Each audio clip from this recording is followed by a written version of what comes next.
My name is Jim Reynolds, and it's my privilege to serve Wilmington College as its president.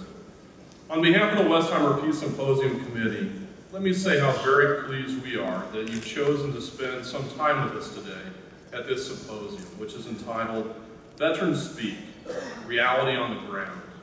We're very fortunate to have a panel of highly qualified individuals who will speak with us today about those issues. Our first afternoon presentation is a panel discussion that includes 3 veterans of the conflicts in Iraq and Afghanistan. Sabrina Waller is a U.S. Naval veteran and a member of the Iraq Veterans Against the War organization. Matt Southworth is a 2009 graduate of Wilmington College, U.S. Army veteran, and board member of Veterans for Peace. Jose Vasquez is a U.S. Army veteran and executive director of Iraq Veterans Against the War. The panel will discuss their experiences as active duty personnel in Iraq and Afghanistan and provide some reflection on how their service has changed their lives and their work. We're going to begin the panel now with opening statements from each of the members of the panel. And we're going to start with Jose Vasquez, who's going to talk to us a little bit about their experience as in the military and what they've been working on since. Once it was clear that we were going to Afghanistan, I felt like, well, wow, there's a lot of villagers, farmers, teachers, plumbers, mechanics, who had nothing to do with 9/11, and probably many of them didn't even know about 9/11 because they don't have access to television or radio. Many of them are illiterate. And so we were putting our troops in harm's way, but we were also putting the civilian population of that country in harm's way. And I think our response was immediately a military response.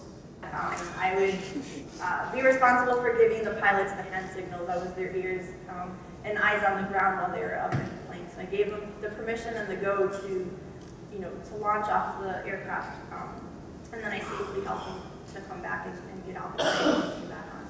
And so 9 days into that deployment, initially we were, going to go out there with test bombs, and we were going to load the planes with test bombs and just do these operations. And 9 days into the deployment, it switched from test bombs to live bombs. And so it was like, whoa, this is not anything that I was prepared or trained for. It was all on-the-job training. It really struck me, as someone who believed in the values I had been taught of equality and respect and tolerance, that what we were doing here was wrong. And I knew that there was something kind of off about it. We were detaining a whole lot of people, but there weren't a whole lot of attacks initially. And what we effectively were doing, we weren't fishing, let's say, to use an analogy, we were fishing, but we weren't fishing with a rod and a pole, or a pole and a line, and one hook where you would catch one thing. We were more like fishing with a cast net. Anyone ever cast net before? Any cast netters in the crowd? When you throw a cast net out and you pull it back, sometimes you get fish, sometimes you get trash, you catch that weird frog with that extra leg, all kinds of stuff that you don't mean to catch. And that's really what we were doing. We were bringing people into the system that were either neutral to the U.S. presence or for the U.S., and we were radicalizing them through the way we were treating them.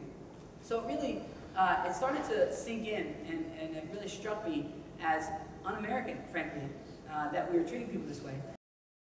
Also this afternoon, the Wilmington College Chorale, under the direction of Dr. Kathy Roman, will provide a musical interlude that is entitled Building Bridges, and will offer selections from a variety of musical traditions that will seek to confirm the importance of the light of peace.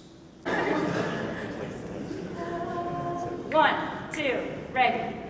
Building bridges between our divisions, I reach out to you, will you reach out to me?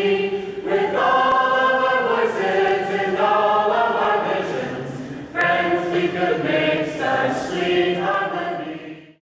This evening we'll be joined by Carl Marlantis, who will provide a discussion concerning spirituality in combat and seek to discern how war affects the psyche and soul of the warrior.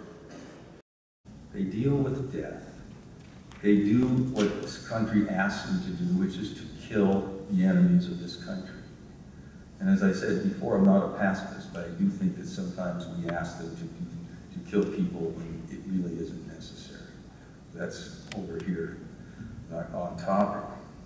So what is religion all about? I mean, honest to God, I think if it wasn't for death, I don't think there'd be too many of us that would be religious. I think that it is about death.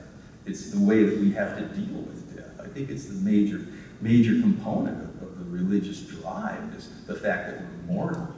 And the taking of life is the role of God, or the gods, depending upon your mythology. It's a role that is not something that humans should have in their hands and in their capabilities. And yet, this is precisely what we ask very young people to do.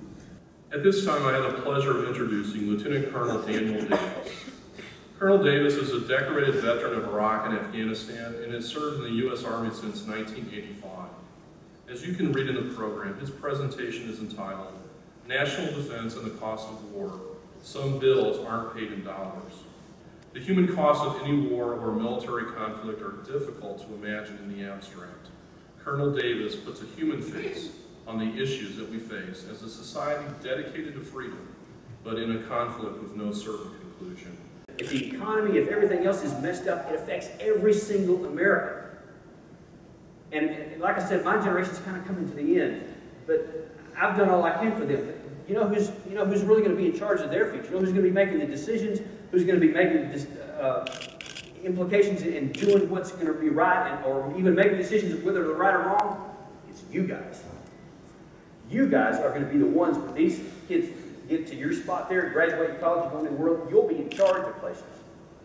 Okay?